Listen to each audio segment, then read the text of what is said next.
మన దగ్గర అయితే మిల్లిమిల్కలు అంటారు. వాస్తవానికి అయితే సోయాబీన్ అంటారు. ఇవి ఎట్లా వండాలో చూడుర్రి. వేడి వేడి నీళ్ళల్లో వీటిని బాగా ఉడికించిన తర్వాత మనకు కావాల్సినవి ఉల్లిగడ్డ, టమాటా, పచ్చిమిర్చి, కొత్తిమీరాకు ఇవన్నీ కట్ చేసి పెట్టుకొని ఆ నీళ్లు పిండేసి సైడ్కి పెట్టుకోవాలా.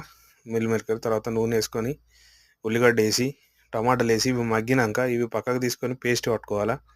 ఎప్పుడైనా మిక్సీ వాడాల్సిందే. పేస్ట్ పట్టుకున్న తర్వాత టమాటా పేస్ట్ అయితే మంచిగా పట్టుకోవాలి.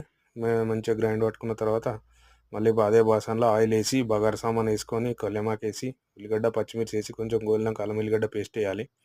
ఇది వేసుకొని పసుపు తర్వాత పేస్ట్ వేసి మంచిగా కలిపి ఆయిల్ వేరుకునే టైంలో కారము, ధనియాల పొడి, గరం మసాలా వేయాలి.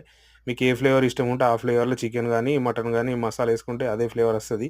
బట్ ఇట్లా ట్రై చేసి చూడండి, తిన్ననోళ్ళు కూడా తింటారు. ఎక్దమ్ సూపర్గా ఉంటుంది, అంటే మామూలుగా